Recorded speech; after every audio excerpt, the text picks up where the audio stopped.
Hello everyone, good morning, welcome back to my channel. আশা করি তোমরা সবাই খুব ভালো আছো, আমিও ভালো আছি। আজকে হচ্ছে শনিবার, বাজে সকাল 7টা। এখন থেকে তোমাদেরকে সাথে নিয়ে আজকের ব্লগটা শুরু করলাম।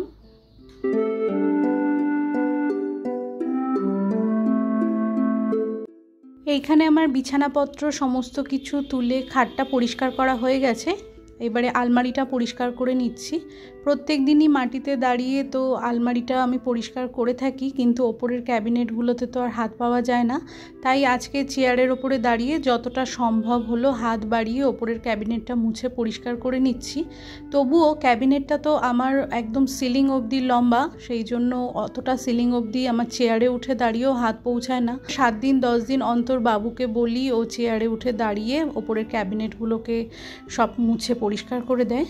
এই ভিডিওর মাধ্যমে তোমরা তো দেখতেই পাও যে আমার ঘরে খুব একটা বেশি ফার্নিচার নেই।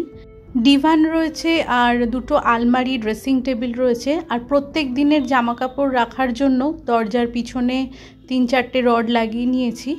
আসল কথা, আলনা আজকালকার দিনে রাখলে পরে অনেকটা জায়গা দখল করে থাকে। আমি সেই জন্য জায়গা বাঁচাবার জন্যতেই এই দরজার পিছনে রডের ব্যবস্থা করেছি। সব সময়তেই মাথার মধ্যে আমার খেলতে থাকে কি করে জায়গা বাঁচানো যায়।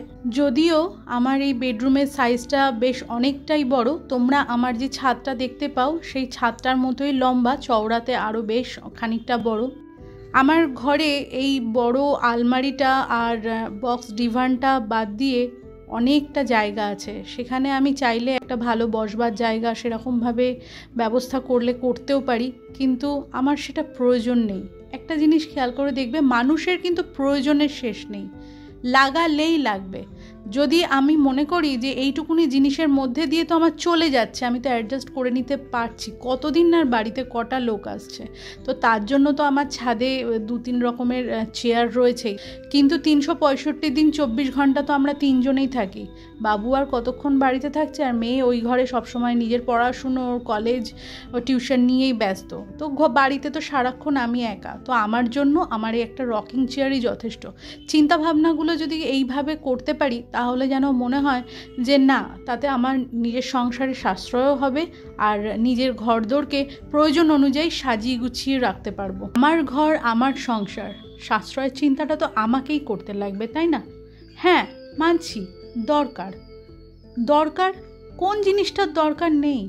যা দেখব তাই আমাদের দরকার। নিত্য নতুন বাজারে প্রতিদিন জিনিস আসছে, যা দেখব সেটাই মনে হবে এইটা হলে ভালো হতো। আজকে আমি আমার ঘরে দুটো শোকেস রেখে বিভিন্ন রকমের নিত্য নতুন জিনিসপত্র দিয়ে সাজিয়ে গুছিয়ে রাখতেই পারি, সেরকম জায়গা কিন্তু আমার আছে। টিভির নিচে যে জায়গাটা আছে সেই জায়গাটা আমার যথেষ্টই ফাঁকা, ওখানে আমি একটা সুন্দর শোকেস এনে রাখতেও পারি। বা আমার টিভির উল্টো দিকে যে দেয়ালটা আছে সেইখানেও একটা ফাঁকা জায়গা আছে, ওখানে আমি একটা ভালো বসবার জায়গা রাখতেই পারি। কিন্তু চিন্তা করে দেখতে লাগবে এটাই, সত্যি কি আমার এটা প্রয়োজন আছে? প্রয়োজনের অতিরিক্ত কোনো কিছুতে ব্যয় আমি কোনোদিনও করিও নি, করবো না। এতগুলো কথা কেন বললাম বলো তো? কিছু মানুষ আছে আমাদের আশেপাশে যারা ঘরের জিনিসপত্র দেখে তাদের ঘরের সুখ, শান্তি, সমৃদ্ধিটার বিচার করে। মানুষ ভুলে যায় যে কাউকে ছোট করলে বিভিন্ন রকমভাবে ছোট করাই যেতে পারে, তবে শান্তির জন্য কোনো বস্তুর দরকার হয় না। দরকার হলো পরিবারের সদস্যদের মধ্যে একতা। অনেক বকবক করে ফেললাম আর ঘরের বাসি কাজও করে ফেললাম। চলে এসেছি ব্রেকফাস্ট বানাতে, আর এখানে দেখো আমার ভাত হয়ে গেছে। অনেকগুলো কাজ করে নিয়েছি। রসুনগুলোকে জলে ভিজিয়ে রেখেছি সেই রসুনগুলোকে ছাড়িয়ে রাখবো বলে, আর টমেটো সস ভালো লেগেছে বলে আরও 5 কেজি না 7 কেজি কতটা টমেটো আছে জানি না নিয়ে এসেছে। সকালে জলখাবারের জন্য ডিম সিদ্ধ করা হয়ে গেছে, আর এখানে চিকেনটা বের করে ফ্রিজ থেকে রেখে দিয়েছি, আজকে বানাবো চিকেন। তো তার আগে সকালের জলখাবারটা গোছাই। আর এখানে দেখো এই যে লাল শাক এনেছিল, লাল শাকটাকেও কুচিয়ে রেখে দিয়েছি। ভাতের মধ্যে আলু সিদ্ধ দিয়েছিলাম, তা সকালে যে জলখাবারটা বানাবো ওতে না আলুটা একটু শুকনো ধরনের হলে পরে ভালো হয়, সেই জন্য মাইক্রোওভেনে করে নিলাম। মাইক্রোওভেনে আলু সিদ্ধ করার পরে সেই আলু সিদ্ধ দিয়ে কিন্তু আলুর পরোটা বলো বা চপ জাতীয় জিনিস বলো বা কোনো কিছুতে স্টাফিং করতে গেলে এরকম এই আলুটা তো হয়ে যায় ড্রাই, জিনিসটা খুব ভালো হয় জানো তো। আর এমনি আলু সিদ্ধ একটা নরম নরম ভাব থাকে, সেটাকে অনেকক্ষণ ধরে আবার কড়াইতে নেড়ে সেটাকে শুকাতে লাগে। ওই জন্য আজকে যে ব্রেকফাস্টটা আমি বানাবো সেইটা রেসিপিটা তো অবশ্যই তোমাদের সাথে শেয়ার করব। ওখানে দেখো আলুটাকে আমি একটা ফোর্ক দিয়ে ভালো করে বাটির মধ্যে স্ম্যাশ করে নিলাম। কিছু সবজি কুচিয়ে রেখেছি, তার আগে কড়াইতে একটু সাদা তেল দিয়ে ভালো করে দেখে নিচ্ছি তেলটা গরম হয়েছে নাকি। ওর মধ্যে একটা কাঁচা লঙ্কা কাঁচি দিয়ে কুচিয়ে দিয়ে দিলাম, আর সবজির মধ্যে বলতে পারো পেঁয়াজ আর টমেটো কুচিয়ে আমি রেখে দিয়েছি। তো চলো ব্রেকফাস্টটা ঝটপট বানিয়ে ফেলি। বাবু তো সকালে জলখাবারে ভাত খাবে, ওই জন্য ভাতটা সকাল সকাল করে ফেলেছি। লঙ্কাটা একটুখানি ভাজা ভাজা হয়ে যাওয়ার পরেই আমি পেঁয়াজ কুচিটা দিয়ে দিলাম। পেঁয়াজটা একটুখানি মজে গেলে পরে তার মধ্যে টমেটো দিয়ে দেবো, ওর মধ্যে একটু হলুদ আর লবণ, ভালো করে টমেটোটা মজিয়ে নিয়ে ওর মধ্যে এবার সিদ্ধ করা আলুটা আমি দিয়ে দেবো। তো এইটা জানো তো আমি বাটির মধ্যে করে বানাবো, আমার আর মেয়ের জন্য দুটো বানাবো, বড় বড় করে ওই রকম স্টাফিং ইডলি মতোই বানাচ্ছি, তবে বাটিতে করে। তো ইডলি খেতে অনেক সময় ইচ্ছা করতেও পারে, ইনস্ট্যান্ট ইডলি অবশ্যই এটা। তো ইনস্ট্যান্ট ইডলিও হচ্ছে আর প্লাস স্টাফিং ইডলিও হচ্ছে। ইডলি মেকার নেই, তা সত্ত্বেও ইডলি খাবো, তো সেটা বাটিতে করে হচ্ছে। তো কোনো জিনিস নেই বলে যে কোনো জিনিস বানাতে পারবো না এমনটা কিন্তু কোনো ব্যাপার নয়। একটুখানি বুদ্ধি খাটালে পরে, একটুখানি মাথা খাটিয়ে করলে পরে জিনিসটা হয়েও যায়। প্রপার ইডলি বানিয়ে যদি আমি বাইরের লোককে সার্ভ করি তখন সেটা একটা চিন্তার ব্যাপার আছে, শেপটার একটা ব্যাপার আছে, কিন্তু ঘরের কাজ তো চলেই যাচ্ছে, তাই না? তো এইখানে দেখো আমি দই নিয়েছি, সুজি নিয়েছি, দুটো একসাথে একটু লবণ দিয়ে ভালো করে বিট করে রেখে দিলাম। তারপরে সুজিটা তো ফুলে উঠেছে, একটু জমাট বেঁধে গেছে, এর মধ্যে আমি আরেকটু পরিমাণ মতো দই দিয়ে দেবো। দেওয়ার পরে আমি ভালো করে আবার জিনিসটাকে ফেটিয়ে নেব। ফেটিয়ে নেওয়ার পরে ওদিকে যে দুটো বাটিতে আমার আর মেয়ের জন্য বানাবো, তো ছোট ছোট চারটে না বানিয়ে আমি ভাবলাম বড় বড় দুটো বানাই, একটু বেশি করে আলুর স্টাফিংটা দিয়ে খেতেও বেশ ভালো লাগবে, আর একটা খেলেই ভালো মতো পেট ভরে যাবে। তো মাঝারি সাইজের দুটো বাটির মধ্যে আমি একটুখানি সাদা তেল একটু গ্রিস করে নিলাম। নেয়ার পরে যে আমি ওই যে সুজির আর দইয়ের যে ব্যাটারটা বানিয়ে রেখে দিয়েছি ওর মধ্যে আমি দিয়ে দেবো একটুখানি ইনোটা দেওয়াতে কি হবে, সাথে সাথে জিনিসটা ফুলে উঠবে। তো ফুলে ওঠার পরে ওই ইনোটা মিশিয়ে দিয়ে খুব বেশিক্ষণ আর কিন্তু এই পাত্রের মধ্যে নাড়াচাড়া করে জিনিসটাকে রেখে দেবো না, সাথে সাথে ওই তেল মাখানো বাটির মধ্যে এই ব্যাটারটা দিয়ে দেবো। তো চলো দেখো আমি ব্যাটারটা কীরকমভাবে দিচ্ছি।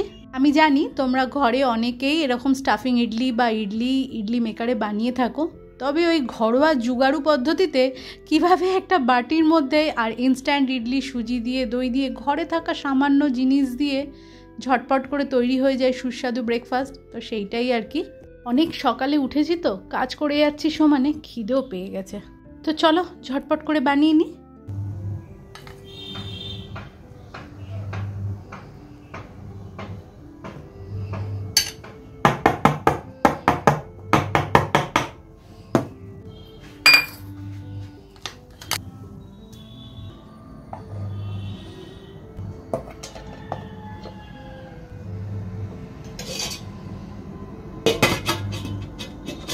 সসপ্যানে জল দিয়ে 2 মিনিট আগে থেকেই বসিয়ে রেখেছিলাম। প্রথমে এই বাটিগুলো দিয়ে 7 মিনিট মতো হাই ফ্লেমে রাখতে হবে, তারপরে মিনিট 10 লো ফ্লেমে রাখলেই তৈরি হয়ে যাবে ইনস্ট্যান্ট ইডলি। তো এই জায়গাতে আমি বাবুকে খাবারটা দিয়ে দিচ্ছি, ভাত, আলু সিদ্ধ আর ঘি, ডিম সিদ্ধ তো করা হয়েই গেছে। আমার বাড়ির পাশে এক জায়গায় কনস্ট্রাকশনের কাজ হচ্ছে, সারাক্ষণ ঠুকঠাক আওয়াজ হতেই থাকে, কি করা যাবে, কোনো উপায় নেই। তোমরা হয়তো আশপাশ থেকে একটু আওয়াজ পাচ্ছ, একটু অ্যাভয়েড করো প্লিজ। আমার ইডলি তৈরি হয়ে গেছে। একটু ঠান্ডা হওয়ার পরে বাটির সাইড দিয়ে একটু ছুরি দিয়ে কেটে নিয়ে তারপরে উল্টে দিলে পরেই এই যে সুন্দরভাবে বেরিয়ে গেছে। আর এই যে দেখো কতটা নরম হয়েছে, আমি চামচ দিয়ে কেটে দেখাচ্ছি। আর মামামকে একটা গোটা ধরে দিয়ে দিয়েছি, এটা আমি খাবো ওই জন্যই এটাকে কেটে তোমাদের সামনে আমি দেখাচ্ছি। জিনিসটা ভীষণ স্পঞ্জি হয়েছে, আর এই যে দেখো প্রচণ্ড নরম হয়েছে, খেতে কিন্তু খুব সুস্বাদু হয়। তোমরা একবার ট্রাই করে দেখতে পারো।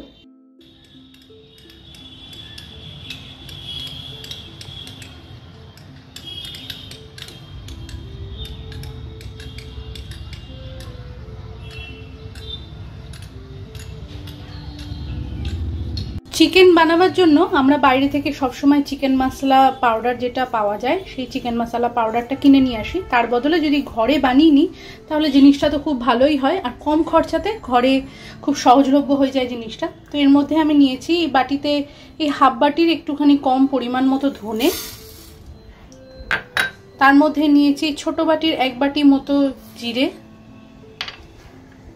ছোট বাটির হাফ বাটির থেকেও কম সাজিরে, গোটা 20-25টা মতো এলাচ, এর মধ্যে আছে একটা জয়িত্রী আর একটা বড় এলাচ,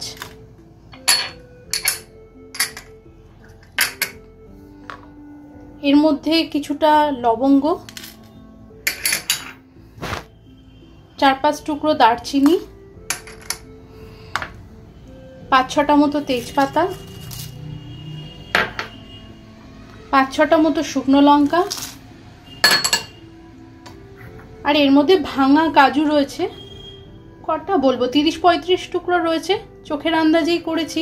আমার তো সেরকম মেজারিং কাপ নেই, আমি সেইভাবে ওরমভাবে মাপটা করিনি। এই কটা জিনিস ড্রাই রোস্ট করব।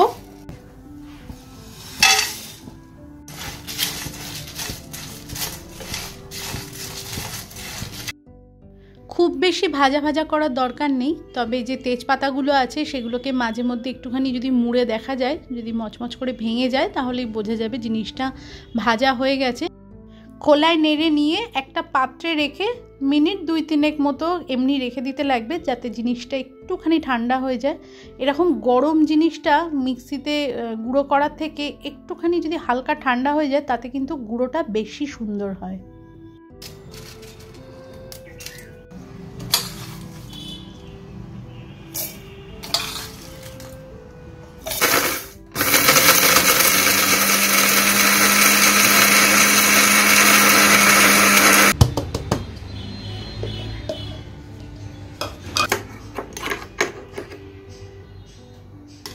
সুন্দরভাবে গুঁড়ো হয়ে গেছে। তোমরা কেউ চাইলে এটাকে চালনিতে চেলেও নিতে পারো, তবে আমি চালিনি, এরকমভাবেই রেখে দিয়েছিলাম। এর মধ্যে আমি মিশিয়ে দিলাম গোলমরিচের গুঁড়ো আর সামান্য পরিমাণে হলুদ, তারপরে একটা এয়ারটাইট কন্টেনারে ভরে রেখে দেবো। কি সুন্দর যে গন্ধটা বেরোচ্ছিল সেটা তো তোমাদেরকে আমি বোঝাতে পারবো না। আর এরকম একটা এয়ারটাইট কন্টেনারে রাখলে পরে গন্ধটা দীর্ঘদিন সুন্দর থাকবে। তো চলো, বেলা বেশ অনেকটাই হয়ে গেছে, মাংসর জোগাড় করতে শুরু করে দিয়েছি। পেঁয়াজটা কুচিয়ে নিচ্ছি।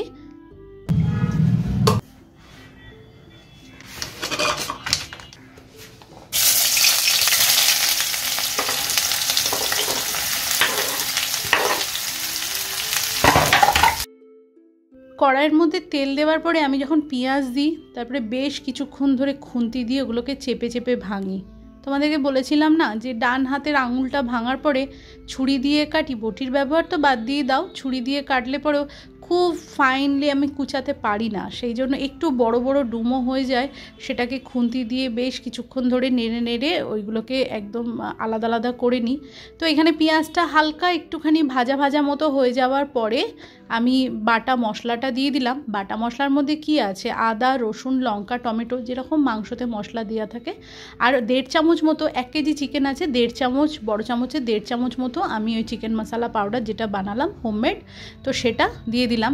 দেওয়ার পরে মিক্সির বাটির মধ্যে একটুখানি জল দিয়ে সেটা দিয়ে দিলাম, আর একটু দিয়ে দিলাম কাশ্মীরি লঙ্কার গুঁড়ো।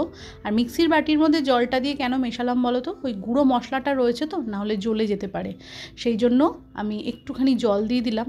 দেওয়ার পরে মাংসগুলো দিয়ে দিলাম। আমি কিন্তু চিকেন, মাটন যাই বানাই না কেন জলের ব্যবহারটা খুব কম করি, চিকেনে তো একদমই দিই না।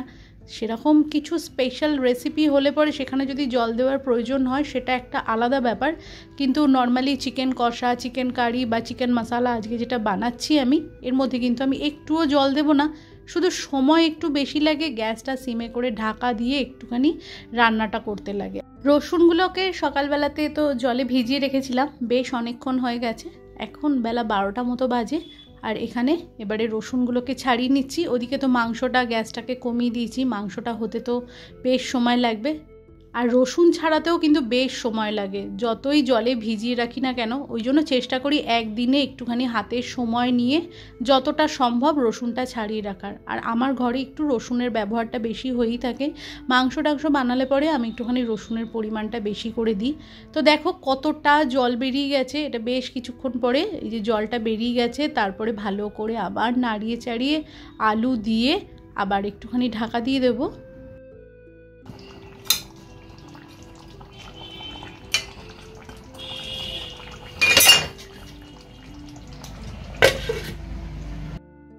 আজকে খুব মন হয়েছিল যে আমার বাড়ির আশেপাশে যত রকমের আওয়াজ হয় সব সময়তে যে সমস্তগুলো আমি শুনতে পাই ব্লগের মধ্যে সেরকম কিছু আওয়াজ রাখার। তোমরা কিন্তু বেশিরভাগ সময়তেই খেয়াল করে দেখবে, নয় অটোর, নয় বাসের, নয় রিক্সার হর্ন, চারিদিকে গাড়ি ঘোড়ার আওয়াজ, আর তা না হলে কোথাও কোনো কাজকর্ম হচ্ছে ঠুকঠাক আওয়াজ, এই সবই।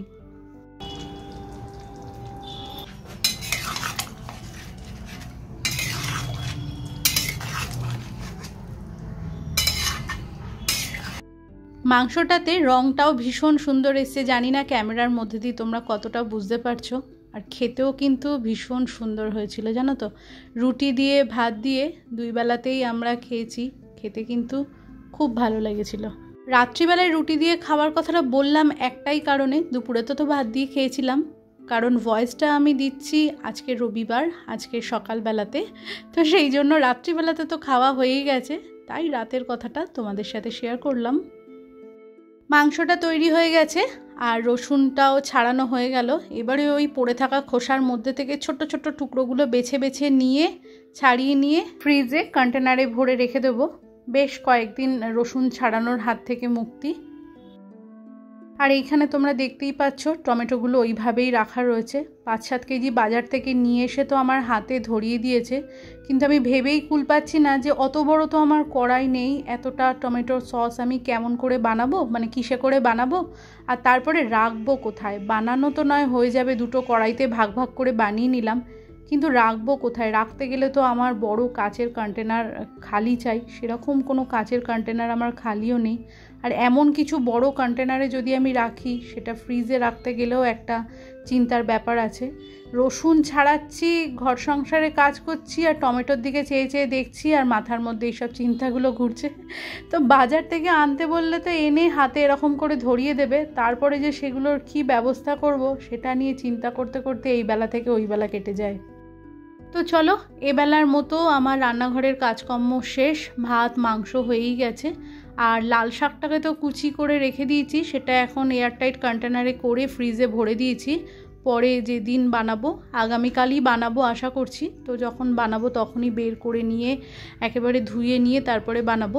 তো কুচিয়ে রাখলে পরে আমি তার আগে শাকের মধ্যে জল লাগাই না, জল লাগলে পরে জিনিসটা নষ্ট হয়ে যেতে পারে। এবারে কাউন্টার টপ, গ্যাসের ওভেন সবটা ভালো করে পরিষ্কার করে নেব, নিয়ে তারপরে ঘর বারান্দা মুছে স্নান করে এসে তোমাদের সাথে আবারও আমার দেখা হচ্ছে একটু পরে। তোমরা যে সকল আমার নতুন বন্ধু আছো আর এই মুহূর্তে আমার এই ব্লগটি দেখছো, আমার এই ব্লগের কোথাও যদি তোমাদের কোনো কিছু ভালো লেগে থাকে তাহলে চ্যানেলটি সাবস্ক্রাইব করে তোমরা আমার পাশে থাকতে পারো। আর তোমরা যারা অলরেডি এই কাজটি করে ফেলেছো, তোমাদের সকলকে জানাই অসংখ্য ধন্যবাদ।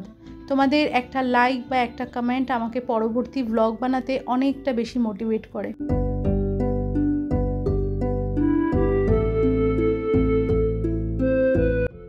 দুপুরের খাওয়া দাওয়ার সময় হয়ে গেছে, 1:45 মতো বাজে। পেঁয়াজ আর টমেটো কেটে নিয়েছি, আর ভাতটা ওই বাটির মধ্যে করে একটু সাজিয়ে গুছিয়ে খাবারটা সার্ভ করতে আমি বরাবরই পছন্দ করি।